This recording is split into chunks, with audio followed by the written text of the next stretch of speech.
Hey everyone, welcome to Inside the Pizza Oven, powered by Fredi the Pizza Man Foundation for Autism. I am Fredi the Pizza Man. Today's guest, Rico Beard, co-host of the Valente and Rico show on 97.1 The Ticket. This segment is brought to you by Les Stanford Cadillac Chevrolet in Dearborn, Michigan. Please visit lesstanford.com. All right, Rico Beard, welcome in, man. Thanks for being inside the Pizza Oven. Oh, man, I'm glad to be here, man. I've been watching, and I get to finally sit in the big chair. So Yeah, you had a nice slice of pizza, and I got a nice pizza for you to go home. So appreciate to go with that brisket, we're going to talk about that. We're going to talk about that's a talk of Detroit this week is brisket. Yeah, Rico I guess. Brisket. Yeah, I guess. we'll get into that. So you're in Melvindale. You're in old stomping grounds. You grew up in Southwest Detroit. What did it feel like coming back home?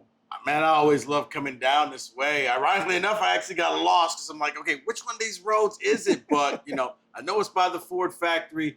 I grew up maybe 5 minutes that way, I guess, south of here. Yeah. Yeah, so, it's always kind of nice when I come back here and see some of the old things. Occasionally, I'll just drive around the old neighborhood just to see things that are not there anymore and things that are still there.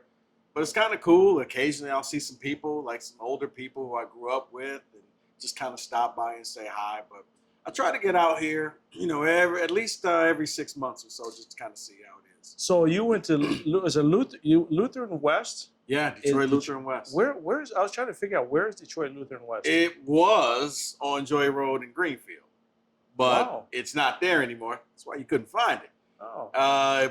Yeah, they closed it down, I think, in '95. How'd you go that far from there, from Southwest to Detroit Lutheran West? Carpool. Oh, really? Carpool until I was old enough to drive. And Yeah. then my mother was like, thank God you're 16. Here are the keys. Yeah. Drive yourself. Absolutely. So you went to Michigan State. You graduated with communications degree, urban studies. Were you a Michigan State fan before you went to Michigan State, or did you become a Michigan State fan? No, I was a Michigan State fan. I think it solidified itself when I was in high school. Ironically enough, I didn't like the Michigan quarterback at the time, who happens to be the Michigan coach right now. Oh, yeah. I thought he was arrogant. Yeah. I was just like, oh, man, this guy. Only time I ever been in the big house was watching him play versus Purdue. Yeah. They beat Purdue. Because I remember, when he gave the guarantee they were going to beat Ohio State. Yeah. But no, I think for me it started actually in '79 Magic, and the game that I couldn't watch because my mother made me go to sleep. Yeah. So she was like, "Yeah, you're not staying up late enough to watch it. We'll tell you who won the game when you wake up in the morning." So I woke up, found out MSU won, and just kind of followed Magic's career. And so that was just my affinity for state. Next thing you know, I got to applied to a couple schools. I know a lot of people don't remember. I applied to Michigan, got in, folks, and turned it down because Michigan State had a better telecommunications program. Yeah, you hear that a lot about Michigan State with their communications. Just a lot better. I mean, you hear Syracuse a lot. Syracuse, Michigan State, Central Michigan, yeah. Missouri, Miami. There's a lot of other schools. But I was just like, Michigan, I really wasn't feeling it. So I ended up going to State. Who was the coach in Michigan State in '79, '80? Was it? Am I thinking the guy from Michigan?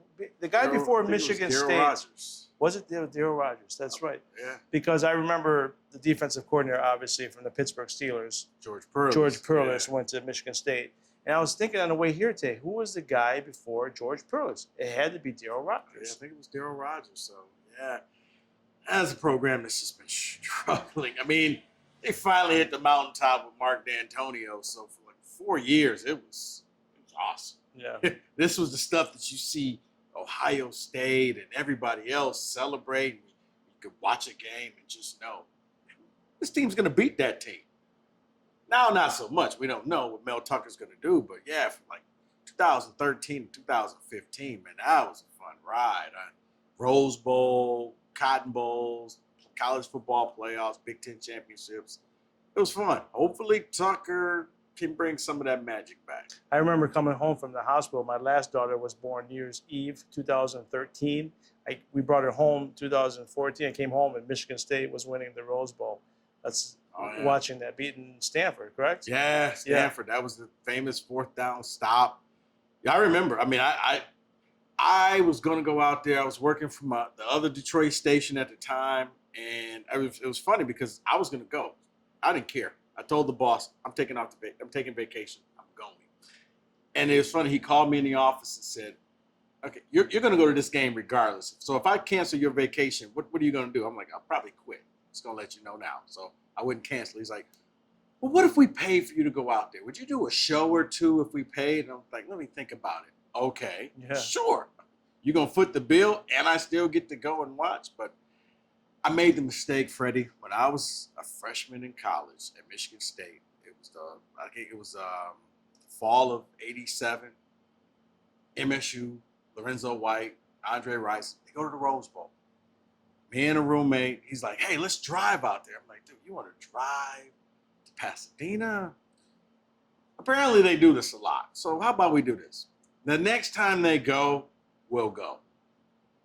Famous last words. Some 21 years later, they finally go back. So I was like, yeah, there's no way I'm passing this opportunity up. I'm going to this game. So I went to school with a guy, I don't know if you remember the name, Mike Iaconello. He played for the Michigan State in 86, 87, 88. He was a safety for Michigan State. He played for the Miami Dolphins for 3 years. He played for Don Shula. And he was in the Sun Bowl. He intercepted Todd Marinovich twice in the Sun Bowl. yes. And then the next day or the couple of days later, Todd Marinovich was on the Las Vegas Strip full of cocaine and all that stuff. So Mike takes the credit, like he sent his career into a spiral. So yeah, he was a pretty good player. He was a hard hitter, and he was a quarterback at Fortson, and he played for Don Shula, so it's kind of Nice. cool. So, I totally wanted to ask you, from when you went to high school to college, when did you realize you wanted to do this business? It was summer after I graduated. High school? Yeah, high school. We'd always play around, me and some friends, like, let's make movies, let's do this, let's do that.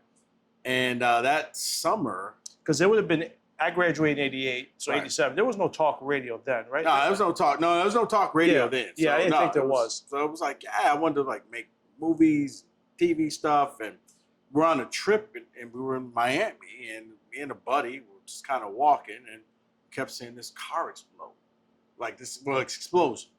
Like, man, something is going on. So we thought it was like a couple blocks away. So we started running. Ended up being a couple miles away. By the time we got there, we see this car explode. The next thing we knew, we walked onto a hot set. It was Miami Vice, the original TV show with Don Johnson. Yeah.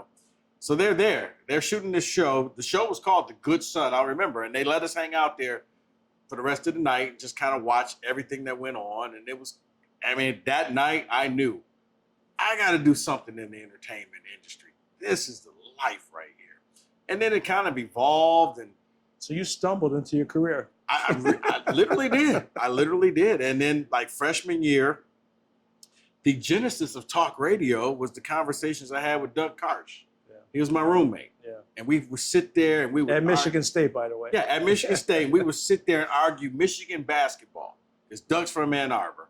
He loved Michigan even back then. 89, the 89 team was one of the great teams in Michigan. Yeah, but the thing is, they hadn't reached that point yet. It was Gary Grant was the point guard. Yeah, and, that was my guy, man. I used to let him have it the whole time. It was him and Ramil Robinson. And so I just had fun. We would have major arguments the entire time.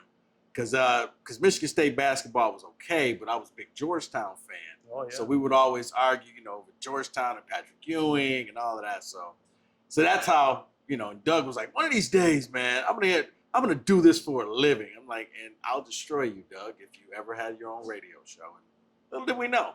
Yeah, years later, you've done well. You've been on Fox 2. You've been all over the place, And now you're on with Mike Valente, and we'll talk about that.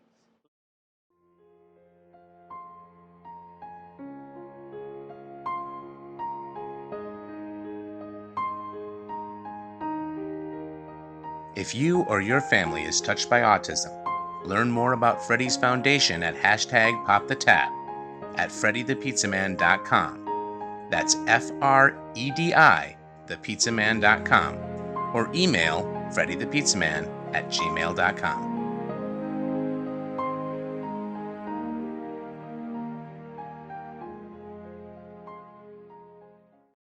You bring up Georgetown.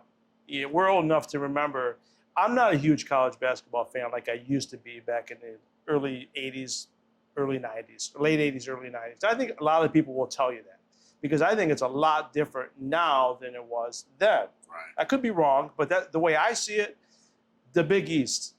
I mean, how many fans today of college basketball think we're cheated of not seeing the Big East that we saw? Yeah. I mean, think about St. John's and Villanova and Georgetown, your team, Georgetown. Right. I mean, 1985. Seton Hall. There were 3 Big East teams in the Final Four, and Memphis State. Yeah. Yeah. Georgetown, St. John's, Villanova, Memphis State. Like one conference. But they had dominated. But they had all these great coaches. You know, Lou Carnesecca, John Thompson. Thompson. Boeheim was just a young pup at the time. Yeah, and he won in '85. Yeah. I think '85. No. They won '86. I think it was, they played Indiana, so Indiana won. Indiana won in '87. Maybe '88. Maybe I'm drawing a blank on that, but I know they won. Carmelo Anthony was his first one. Yes. So, do they have a Big East now? It is. No, I know there's a Big East. Do we have a division in college basketball today like we had with the Big East? And I'm talking about the teams and the coaches all put together. I like the Big Ten. We're in Big Ten country. Right. Can you see the Big Ten right now? Because you have Izzo. Yeah, I mean, you got Izzo, you got maybe Matt Painter, but then, the other guys are like, they're okay, but they're not household names. Exactly. I guess maybe Roy Williams and Coach K down in the ACC country. That's probably the closest that you'll get is North Carolina, Duke, and if NC State or Wake Forest is any good. But yeah, I don't think it's as good as it was with the Big East, and they were so dominant. Now Izzo is a track thing. I had Mario Pemba was here a couple of weeks ago. He's obviously a Michigan State guy, and we were talking about how he's snagging all these 5 stars right now at Michigan State. So, you think maybe 2022 he can get a national championship and retire? You know what? The pressure's on. I don't know if he retires. I think his game plan is he would probably win the title, take an NBA job, get fired, take that money, and go to ESPN or something like that. Wow, you think he would take an NBA job? He'd take an NBA job knowing. Yeah, I mean, if I end up like Brad Stevens, great. But if I end up like Calipari, okay. Or John Beeline, cut him a check. Okay, didn't work out. All right, I'm set for life. My kids are set for life. My grandkids are set for life. I'll go work at ESPN or something. Do you think he would leave far from the state of Michigan? I mean, if he were taking an NBA job, I know the Atlanta Hawks was the really close, or maybe Cleveland Cavaliers, but do you think? It's funny. Actually, the closest one was, I want to say, it was Minnesota. Minnesota. It was real quiet, and it was under the radar, but Minnesota, Flip Saunders was a good friend of his before he passed, and it was Minnesota. That was the one where he really almost left for that one. So Izzo, obviously, before the pandemic started, D'Antonio you probably knew, but I remember listening to Mike on air when it was announced that D'Antonio retired. Were you shocked? Yeah, I was very shocked. I didn't know. Matter of fact, I was at the dentist's office, and my phone kept ringing, and the dentist, do you need to get that? Like, yeah, people were sending me text messages. Is D'Antonio leaving? I'm like, no. Where are you getting this? I'm like, I'm getting a tooth removed, okay? I'm getting an implant done. Can you guys leave me alone? So as soon as it ended, I remember pulling into a parking lot of a strip mall just to start returning some calls. And next thing you know, like people who I trust was like, yeah, he's leaving. Wow. It's happening. And then I got the email saying press conference later on tonight. And then it was, wow, what just happened? Because whenever a coach leaves abruptly, Fredi, you wonder what's the story behind it. Yeah. Most of the time, you never get the real story. But like, you know, the coaches who know they're leaving, they kind of fade it out. They get the farewell tour. But when you just like, yep, tomorrow I'm quitting, it normally is either family or health. So we were all wondering, is everything okay? I mean, that was just a general concern. And, you know, he just kind of walked out, didn't say anything, took his $5 million check and went off to Florida. Two things that stick out with me about D'Antonio is that, you know, I mean, I grew up a Michigan fan, but I just love college football in general. If you were to peg me, I would pick Notre Dame. Notre Dame would be my team. I love Notre Dame, being Catholic and all that. But I was always a D'Antonio fan. You know, I just loved the way he coached. One thing that stuck out with me with D'Antonio, he was such a daredevil when it came to calling plays. He was. Case in point, the Notre Dame game when he went for the fake field goal. Yeah, the funny thing about that, the little Giants play, yes. And he was feeling the heat. Things weren't that great. And honestly, Fredi, I think in a parallel universe, that play fails, and he's fired that year. Didn't he have a heart attack after that game? Yeah, right after the game. Yeah. That was another phone call like, hey, did you hear Coach D's in the hospital? Like, for what? Celebrating too hard? Like, no, he had a heart attack. Jeez. Right there, he was with a recruit and their family, walking through the tunnel, said he wasn't feeling well. It was a mild heart attack, but yeah, he had it right after that game. But then he was known for being that riverboat gambler, taking chances. And then something happened, man. After Bama just kind of destroyed them that New Year's Eve in the playoffs, he was never the same coach. He just got really to himself and conservative, and I don't know, he kind of regressed. I know there's a lot of teams in the Big Ten would like to get to that position, even if they got destroyed by Alabama. Yes, you know, you made it to the party. It was Bama. It was fun. Yeah. But, yeah, I mean, I was there for the championship game when, you know, but L.J. Scott had to reach the ball around after being tackled by 9 people. Yeah. I'm standing right there looking at it down the line like, that was a great run. Oh, my goodness. Yeah. Wow, did that just happen? Did Bama win that year? Did they win it all that year after they beat Michigan State? I'm trying to think. Was that the year Clemson?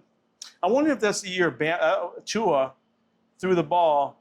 I wonder if that's the year Tua came in as a true freshman and threw the ball to win the game in fourth quarter. No, I have to look that up, but I do think that was the year that Bama won that year. Ohio State had won, I think, the year before, and then Bama won that year. The other thing that sticks out with me about D'Antonio was, you probably were at that presser, but do you remember when Tom Izzo tried to fool everybody and say, I'm going to become the Michigan State football coach? Were you there? Do you remember? They were looking for a coach, and apparently they didn't want nobody knowing they were going to hire D'Antonio, so Izzo had a press conference saying he was going to become the next Michigan State football coach. Do you remember that? I do. Yeah. Here's a funny story. Yeah.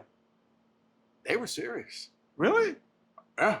Izzo I thought it was just so people wouldn't look at D'Antonio. No. You're talking about when he first got the job? Yeah. No, Izzo had talked to Mariucci, and he considered it. And I guess Mooch was like, well, Tom, you pretty much have to hire the best offensive and defensive coordinators you can find. He was going to coach both teams? Yeah. Typical Italian. Right. I mean, he was arrogant enough to think that he could do this, but I think if his love is football. I mean, he can coach basketball, but he doesn't miss football games. Yeah, I tell people this story. They're like, I don't remember Izzo doing this. Yeah, he did it because in my impression was he was trying to take the pressure off people looking at D'Antonio. He offered, and they kind of said, thanks, Tom, but we appreciate your help. Being a team player, we'll find a real football coach. But he was willing to do it. He had talked with Mooch. Because I remember asking him, like, Tom, because just like, I was like, do you remember that? He was like, actually, I was going to do that. If I was going to hire the best offensive and defensive coordinators, and, you know. He would have hired Mooch as the offensive coordinator. They would have ran the ball. And he would have leaned on those guys. But, yeah, Think he would have won 10 games? No. Even I mean, you know, that's a great question. I mean, a great coach. Sometimes, Fredi, you're good at pizza doesn't mean that you be good running a Mexican restaurant. Yeah. You do what you know.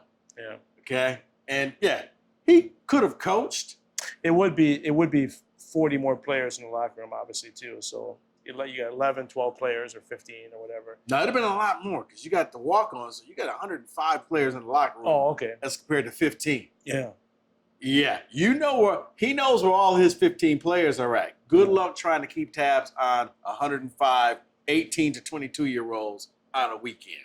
Good luck with that. So, what a transition. I mean, you go from Michigan State, and we got if you look out the window, maybe a mile, we got Allen Park training camp there, the Lions. We're taping in September, so this may not come out till mid-October, the show. So, as we're taping, they're going to be playing Arizona tomorrow, so that'll be fun to watch. But when this airs, Matt Patricia and Bob Quinn, do you think they're still employed? Yeah, probably so. I mean, because the bye week, we're looking at Arizona, we're looking at New Orleans, and then the bye week. You got to think like the Lions. When have the Lions ever made that type of a move? Fans want that move. You know, Mike Valenti wants that move, but it's like I told Mike, think like the Lions. Don't think like you, okay? You want the overreaction. These guys got to go. And then what? Well, let me ask you, because there's no fans, do you think they'll be gun shy to write them that big check? No, I think because there's no fans, it will allow them to at least ride it out for the year. Because if you had fans, you would have people booing. I mean, think of the end of the Millen era. You had people wearing orange. Yeah. I mean, it became a mockery that the Lions had to step up and say something.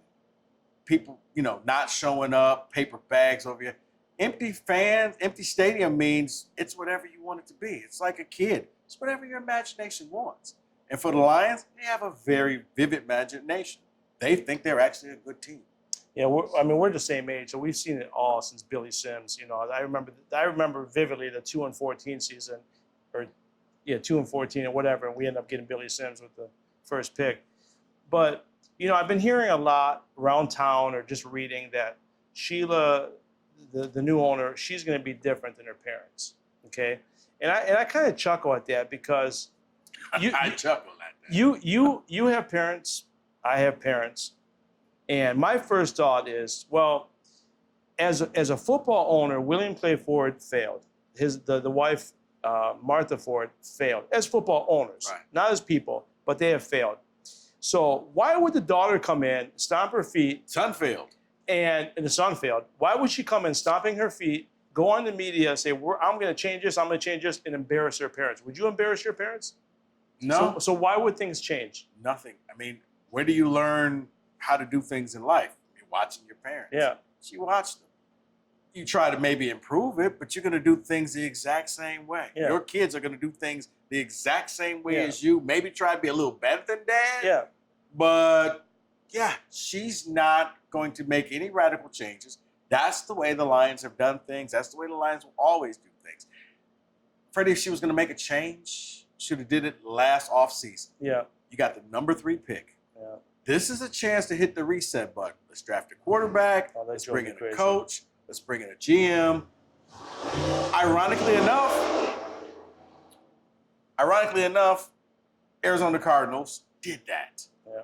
They made a mistake. They hired a coach, had him 1 year, fired him. They drafted a quarterback, Josh Rosen, said, you know what? We got a chance to get Kyler Murray. He stinks. Josh, we're going to send you away. We're going to get Kyler Murray. They took chances. They hit the reset. Lions don't take those types of chances. And I laugh when I see people on social media like she's gonna stomp her feet and she's gonna right all the wrongs that their parents did. I'm like, what? Why would she embarrass her parents and say, my dad made a mistake keeping Monty Clark too long, keeping Matt Millen too long. I'm going to change things and I'm going to make a difference. No, she's not. No, she's not. Just because it'll make her dad look bad. Honestly, if these guys were around for 1 more year, because with the whole COVID situation, it's the perfect excuse. Sheila, if we didn't have this pandemic, this team would have been a lot better. Yeah. I mean, we almost beat the Bears. It's a ready-made excuse. And if she's if they're pulling on the heartstrings, okay, guys, 1 more year. 1 more year. I'm not going to be shocked if they come out and get one more year. I'm not either, and I'll be honest with you. And you know, we don't want to see anybody lose a job, but it's been a absolute failure.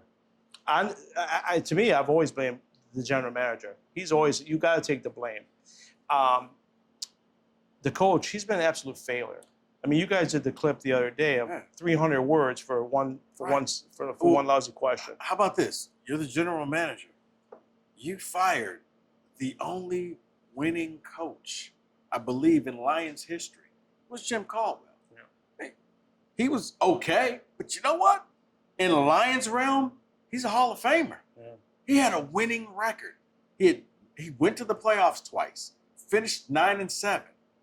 Matt Patricia has only won 9 games.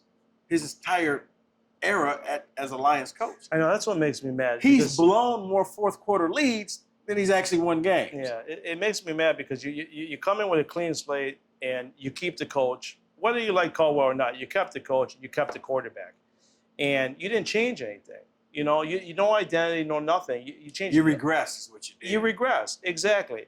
And this is kind of, you're in the media, and I remember when it happened, when the Detroit News article came out about Matt Patricia, okay?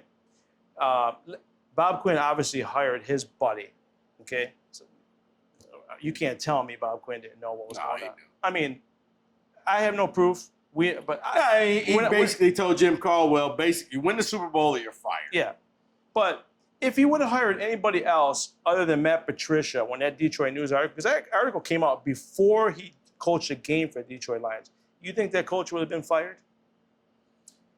Probably. I mean, you talking about Patricia? Or? Yeah, Patricia. Think about. Anybody else in the NFL, if that were to come out, they would. Patricia didn't get fired because Quinn and Patricia are good friends. But I think of somebody, if it was maybe Caldwell in that position, he would have been canned. I think if anybody else, but yeah, you're not gonna fire your friend. You're gonna. We find ways to find the good in people, whether they're your friends or your family. Yeah, we're gonna give them another chance.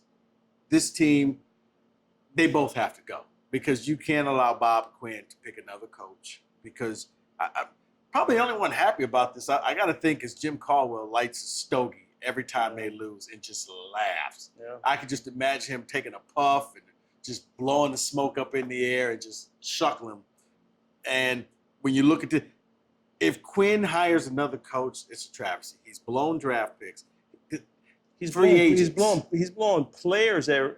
Free agents. You're getting rid of players who are good, and then you're drafting players, and they're not playing. You had the 3rd overall pick, and you passed on a bunch of people who could have helped you. Even when you had the 8th pick, you took T.J. Hawkinson, a tight end. You don't draft tight ends number 8. You just don't.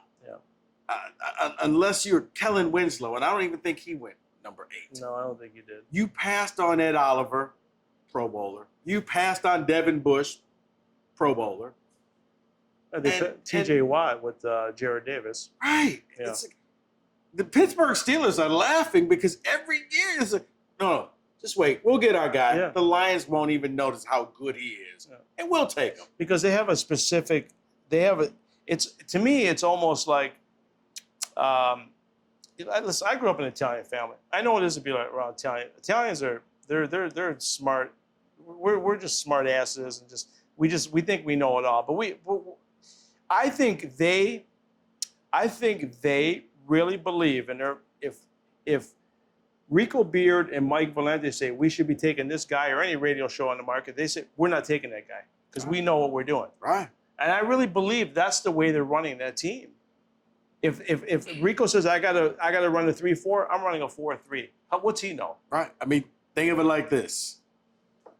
You took your guy Jeffrey Okudah, and I don't know what Okudah's going to be, but when you see a few picks later, Justin Herbert, the quarterback, goes into the game cold because Tyrod Taylor gets a punctured lung by the team doctor, and he has a pretty good game.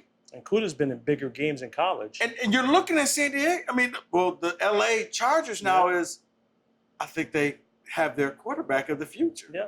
I mean, when you see Burrow go out there for Cincinnati, and you're looking, Cincinnati has their quarterback of the future. Yeah. When you see Baker Mayfield, when you see all of those guys, Deshaun Watson, and then you look at Detroit, and you still are holding on to Stafford. And I think you've got Stafford's better years are behind him. Yep. And it's 11 years later, you still have nothing to show.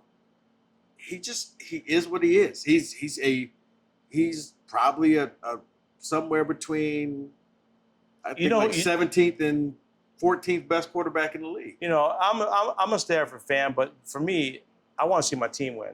It's not even about the player anymore. You know, even with Barry Sanders, I mean, Barry Sanders gave you that excitement where you almost didn't care the Lions lost because of what Barry gave you. Right. Okay. So, but you know a comp for me, a lot of people use Jeff George for Stafford. You know a comp I use? I use Steve Bartkowski. Steve Bartkowski had a great arm.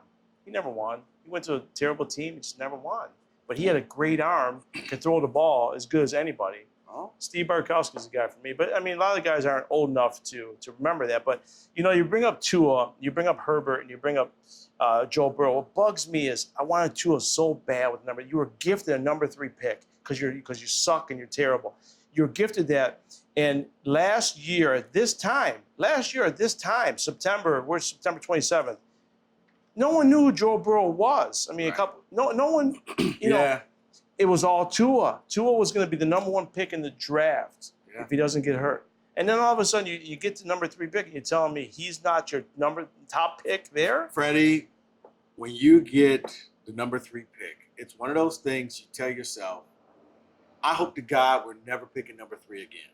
But we got to take a franchise player. We have to take a player that is going to change this team, that's going to be the face of this team. We got to do that. And, I mean, if you look at some of the players that they took in Stafford and Calvin Johnson and Dominican Sue, they were those types of players. You had a chance to do it again, and you just took the safest pick. Well, let me give you a theory. About when the draft came in April, right around March, end of March, I called Rieger on the show. And I said to Rieger, I'll tell you why they won't take Tua. And he says, why? I said, when you're drafted number 3 overall, you would assume you're not taking somebody in the 10th round. You're taking somebody the number 3 overall. You would assume the general manager, the owner, they're all going to sit in the room and they're going to have a meeting, right? I mean, this is a big pick. Right. So either Bob Quinn or the owner says, well, if we take 2 or 3, you know what's going to happen? And maybe the owner says, what's going to happen? The minute Stafford throws a pick, he's going to get booed and they're going to want 2 in. Do you want to deal with that?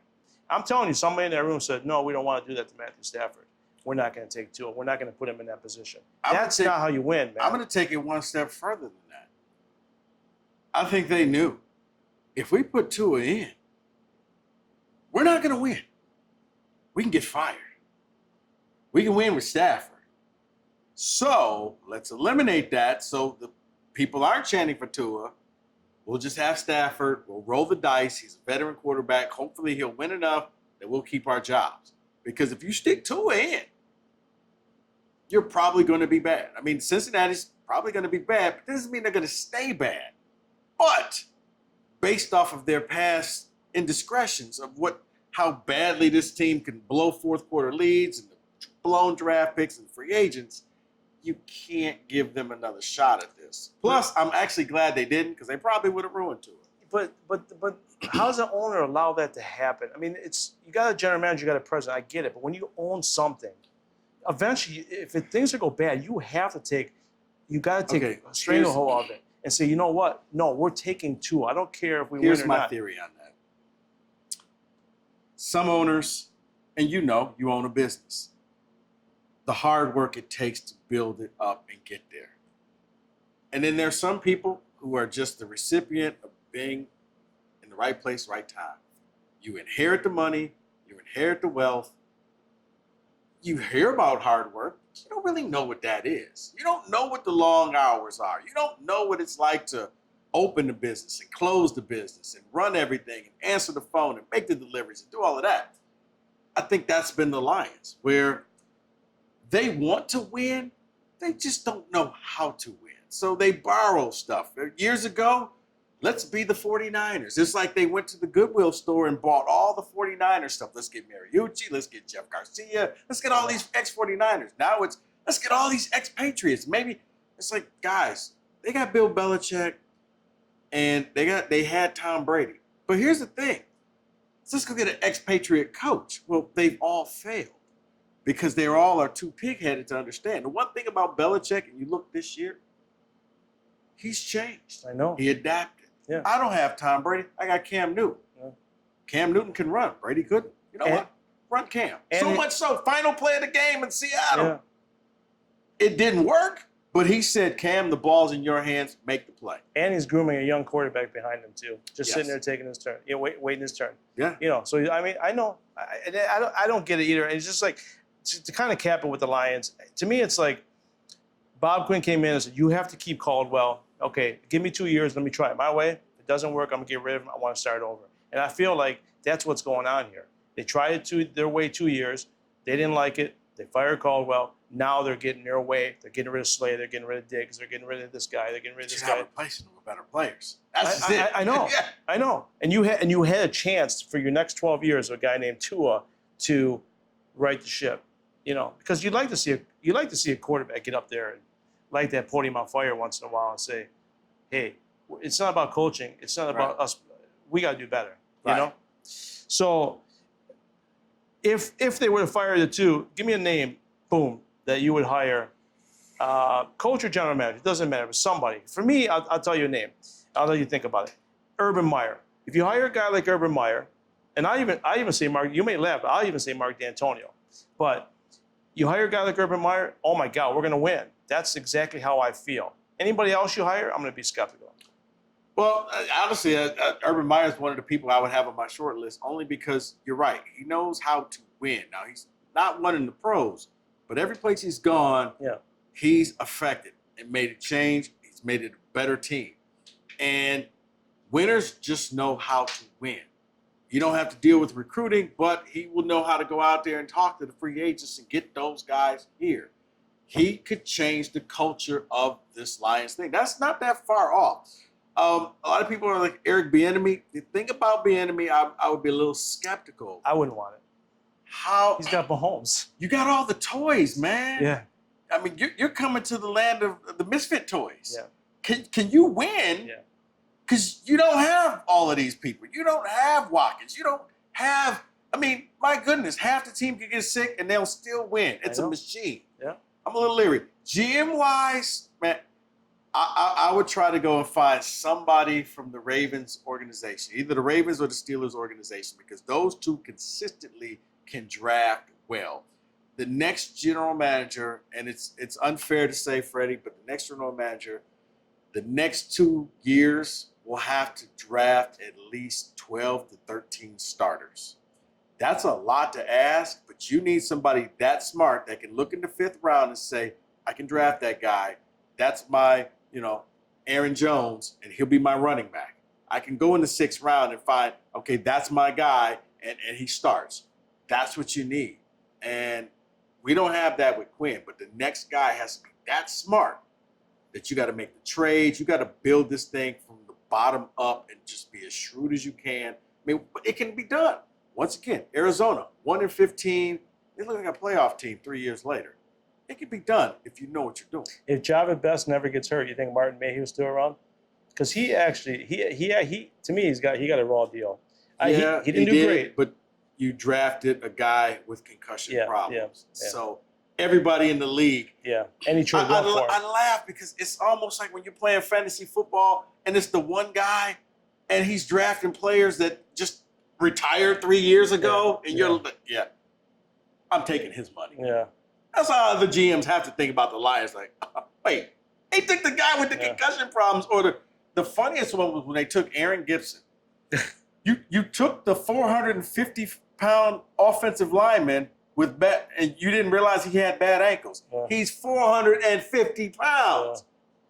But it was Bobby Ross took him, was it? No, it was after Bobby Ross. But it just Javid Best. They were 5-0, 2 years after 0-8, or 3 years after 0-16. They're 5-0. He was running the ball. I'm like, man, That was quick. The 3 years they turned it around. It was, but man, it was borrowed time. Yeah, I know. You knew he was one hit away, and this is when concussion. We were just really finding out about concussions.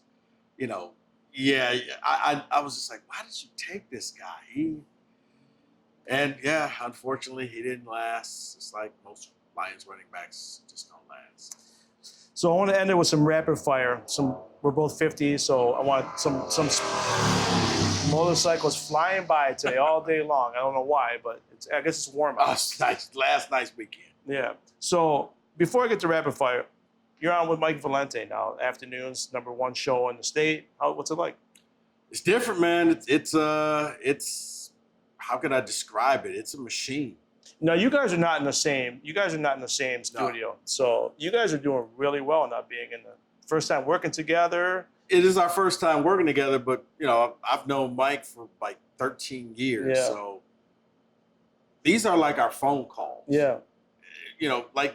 Today we talk to each other. Oh my goodness, did you see this? And then they call back. Oh my God, are you watching this game? No, what's happening? Yeah. Hey, are you looking at these uniforms? These are the uniforms that I like. So we just talk, and it just turns into our phone conversation. So that's why people are like, man, you guys sound so comfortable with each other. Yeah, we've known each other, and I know, his likes, his dislikes, and same with me. So, but no, it's a well-oiled machine. And as I told him, I was like, dude, I'm just trying to get in here. I don't want to screw this thing up. So, it's a little pressure because it was already at the top. Yeah. So if it goes down, they're blaming me.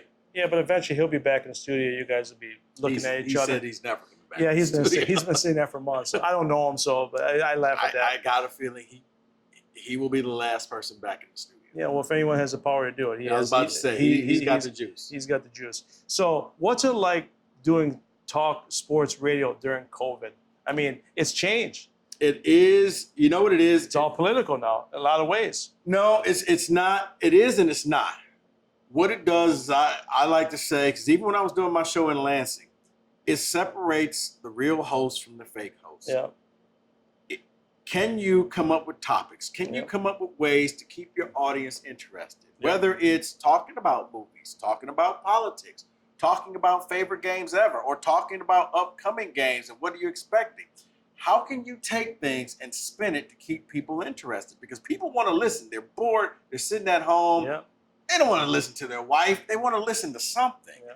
Can you engage them? And the true host can, because it forces you to be better. I mean, we've all had to make adjustments in this time period. And things that you did, you had to switch, you had to pivot, you had to do whatever. Same with this. You just got to come up with better topics where before you could just say, Lions are bad. And then you give out the phone number and people call. Stafford. Yeah, what do you think about Stafford? What about the Tigers? What about this? Well, now it's... Some radio hosts still do that. But every day, every night, we are constantly researching and finding new topics and trial and error. Sometimes we'll try something that doesn't work. Sometimes we'll hit upon something. Do you think more people want to listen to that bunch of topics versus the X's and O's of a Tigers game or Lions game? Even though they suck right now, so who wants to hear them when they suck? But even when they're good, you still think they would rather hear the other topics versus if the Lions are 8-1, Fredi, I think, or Tigers were in the first place? I think people want to be entertained. Yeah. And that means you can talk some Lions, but you could also talk other things. You could talk favorite football movies. You just want to make it so Rudy. that people, right, not Rudy, so that people are entertained. But it's one of those things that, you could talk about the Lions, but after a while, people are more engaged because you could defend Rudy. I could defend this movie. And you get angry and it hits a button and you're ready to talk. Or little did we know that there were so many guys out in the city of Detroit who cook briskets. Yeah. And everybody's like, you can't cook a brisket. Like, okay, first of all, I never said that I could cook a brisket, but it's that type of entertainment. You want to give people a little escape because you can't give them. This town is pretty bad right now because none of the teams are good. So if you just talk Lions, Tigers, there's no coaching personalities as well either. That's the other problem. Before you had them. Yeah, but people would be so just down if you just talk to teams. So we try to bring in things to have a little fun with the audience, whether it's talking about being on customer service or just whatever. It's things that people relate to. Because bottom line, we're here to entertain the people. Yeah. I mean, when you guys are getting to know Rico, I mean, who knew that you sold fireworks, as a kid? Yeah. So, but how frustrating is it, whether you're on social media or you get texts of the shows or people call in? Most conversations now are just one way. No one wants to have a conversation anymore. You're in the conversation business. I mean, that's your business. You have someone calls you or texts you, you're having a conversation. How does it feel? Just no one wants to have a conversation anymore. That's the beauty of having a call screener. You go through and we can see, okay, nope, not talking to this person. Okay, we can talk to this person. Yeah. Text messages come through. But knowing you would want to talk to them, but they don't want to talk. You know what? Sometimes yes, but sometimes it's just the juice ain't worth the squeeze. Yeah. In the end, you just want to say how you felt. You're not listening to me. Now, I was feeling a lot like that, and then I got a Facebook message, and my Facebook is set up that, unless I'm friended you can't send me messages. So it kind of sits in purgatory. And I was just going through one day, and there was a guy named Michael who sent me this message. And I mean, it was like, wow. He was like, I got to tell you, I used to think this way about the whole Black Lives Matters thing, but I listened to you, and I feel like an idiot now because you explained it to me in ways that I had never even thought of. Yeah. And, I appreciate everything you've done. And I got to be honest with you, man, I went into work feeling pretty good because it was like, most people, you're just talking to a brick wall. And it was just like, they're already set in their ways. Wow, I guess I reached one person. It's like, guys, I'm not telling you to change how you feel, but can you at least see the other side of the coin? And most people, it's a one-sided coin. Yeah, I mean, even here, making pizza, I've been making pizza 39 years. I'll have a customer once a year will walk in, say, I hear about you, and I've been getting pizza from so-and-so for 40 years, but I want to try you out. My first initial reaction is, don't even eat my pizza, because you're not even going to like it, because your mind is already on where you've been going for 40 years. Right. And most people don't want to change their mind. They're just stuck on what they are and what they're doing, and that's it. Yeah. So, and I told a person one time, don't even eat my pizza because you're just not going to like it. And I don't want you critiquing my pizza. You know? No, I mean, but that's what it comes down to. But that's the world we live in, and everybody's got a voice, whether Facebook or social media, whatever, Twitter, you can do whatever. It's funny. Izzo hates it. He was like, you guys can sit there and bother with that. I hate it. I can only imagine how bad I can't coach. But I don't care. I don't read it. All right, let's have some fun to end it with some rapid fire. I'm going to bring back some memories. So, Michael Jordan or LeBron? You had to pick one. I mean, I guess I would take Jordan, but see, this is going to show my age, and people don't understand.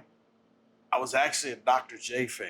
Yeah? So I love that. They're like, well, Dr. J. I'm like, Dr. J was so good, he forced the NBA to buy the ABA just so they can get him on the downside of his career. That's how good he was. Mm-hmm. He changed a lot of things, but if I had to choose between your two, I'm sorry. I'd take Jordan. I would choose Larry Bird. Larry Bird was my favorite. Yeah. People laugh like, Larry Bird. Man, you didn't see Larry Bird play. That was incredible. Yeah. Isaiah Thomas, we saw he didn't shake the hands of the 91 team. Should he be fairly scolded for that or not? In my opinion, he should be scolded for that because I think it was, he's our guy. That's our team. I just think, man, you got to shake their hand when you walk off the court. See, I would say no because at the time, that was what teams did. They exchange jerseys and they hug and take selfies and do all of this other stuff. At the time, I don't like you. You don't like me. You just beat me. Yeah. You know what? Congratulations. Yeah. Let's go. Yeah. And so, no, I mean, I've saw, other teams did that. The Celtics did that to the Pistons before. It was so no. I don't begrudge him for doing that. Best duel in Detroit sports. I'm going to give you three. Okay. The obvious is Tram and Lou. Okay. And then Isaiah and Joe. Stevie and Nick. I'm gonna throw those. I didn't have one for the Lions, so No, there aren't any for the Lions. Ooh. I mean, I grew up Tigers fan, man, with Tram and Lou. So, yeah, them turning double plays, man. That brings back memories of my childhood. I watched Lou Whitaker the other day on YouTube. He made an error. I've never seen that guy make an error. He made an error on artificial turf in Toronto. I couldn't believe it. Yeah, I remember when he went to the All-Star game and lost his jersey, and they had to go out to a sporting goods store and buy a Tigers jersey and put the number 1 on the back. So yeah. now I was a big Tram and Lou fan. Chuck Daly or Sparky? Wow, these are good questions. I'm going to say Chuck Daly because Sparky had success with Cincinnati and Detroit, but Chuck, it was just Detroit. Yeah. Favorite 70s sitcom? Favorite 70s sitcom? There's a few there. There are. Geez, I think my favorite 70s sitcom probably... We got Sanford's Son. We got Good Times. We got All in the Family. I was about to say, when I was a kid, I was watching Different Strokes. Little did I know that they would the backstory behind the whole cast. But yeah, probably Different Strokes was the one show that every week I was in front of the TV watching. I think the maid was the only normal one in that family, off camera. Right. Yeah, Miss Garrett. Right. Miss Yeah, Garrett. she left to go do her own show. If you're not watching sports, I would imagine you watch a lot of sports. What are you watching if you're not watching sports? Probably movies. Movies and... Now I saw you tweet out a couple weeks ago, Purple Rain. You were watching Purple. I've never seen Purple Rain. Really? That came out when I was in high school. Yeah, I was in high school too, man. I saw it. I was there at the theater. Saw it like 4 times at the theater. It's one of those channel stoppers that okay, it's on, and you just kind of pick it up. So I'm either watching movies or I'm a big 2.5 Men fan. Yeah. So I like even after Charlie Sheen left. So. Yeah, that's another show I never watched. 2.5. I watched it one time. I couldn't fit. Hilarious. Really? It's hilarious. Oh wow, I gotta check it out. But especially if you're a guy, it's hilarious. I'm gonna give you a coaching name in town. You're obviously Michigan State, but Steve Fisher. I don't know the backstory there, and it's not even about the backstory. But does he get enough respect for what he did? The University of Michigan. I mean, he won a national championship. Whether he won 6-0, no, and he took the Fab Five to 2 failed championship games. No, I don't think he does. Only because of the Fab Five stench is on him. So that's why. I mean, I don't think that Michigan acknowledges their success. It's sad. I mean, it's kind of. I thought that they treated Beeline kind of like as a second-class citizen. Like, this guy wins. Your football coach doesn't. This guy beats his rivals. He goes and wins championships. But yeah, if it's basketball, Michigan doesn't really give it the credit. You think Mark D'Antonio comes back and coaches football again? Nah, I think he's done. Yeah? I think he's ready to be a grandfather, just kind of fade out into the sunset. He'll come back at like a 10-year reunion type of thing, but that's about it. You know where he's at? I mean, he's in Florida. He's in Florida? Yeah. Just permanently? At least for now. Yeah, his daughter she got married, and I think they just had a kid. So yeah, he's in grandpa mode right now. All right, let's end it with the talk of the town: brisket, pulled pork. what happened this week with the brisket? You know what? I bought a new smoker, and I made the mistake of taking a picture and showing the guys, like, look what I got. And they're like, oh, cool. When you gonna make something for us? I'm like, okay. How much you spend that smoker, by the way? It's like $300. Oh, okay. So, I'm like, you know what? For the first time, I want to get a real one, not just something, So, I got a good deal on it. And I'm like, guys, I'm gonna test it out, play around with it. So I told Kenny, if you get 5 picks in a row, I'll cook you some ribs. I'll bring it for everybody. So Hatch is like, well, I don't eat pork. So I was like, okay, well, what are you? He's like, well, can you make a brisket? All right, fine. I'll make some ribs and a brisket. So Mike's not in studio. Mike hears of this, And he's like, whoa, whoa, whoa, you think you're good enough to make a brisket? I can't make a brisket. You're not that good. You're the brisket king. And then it just kind of took off from there, and it just became this long story. So no, have I ever made one before? No, but It's not that hard. I was just making it for some friends, and Mike took it and made this challenge, and you can never make this. So now I'm like, okay, we're gonna hit the pause button on the brisket. I'm gonna get really good, and then Mike, you'll sit there, eat it, and tell me how bad you don't like it, because you know it's better than his. Do you like your barbecue with barbecue sauce, or you like it without? I'm without. Yeah. My thing is, if I gotta lather it up in sauce, it kind of masks the flavor. I need to taste. The only thing I like with sauce, and it's just light sauce, or maybe burnt ends. Yeah, all the burnt ends. Oh, absolutely. Now, I'm a burnt ends fan. Oh. Brisket, I think brisket's a little overrated. Yeah, but you know what? It's not that hard. Mike was saying it's easy to make. I told you off at camera how to do I it. like, dude, it's meat. It's fire. It's As long as you cook it it's not slow, brain surgery. as long as you cook it slow and long, it's gonna come out Fredi, good. you'd be amazed at how many people would just it's funny because as bad as the Lions are that day, that was the topic on the ticket text. Yeah. From 2 to 6 I believe was it. just brisket this, brisket that, brisket. It's like, you never know. That's the funny thing. You can do all the research in the world. You can come up with topics that you think can't miss, and then come up with a silly little topic like this, and that's what the people want to hear. 100%. Rico, thank you. Thanks for having me.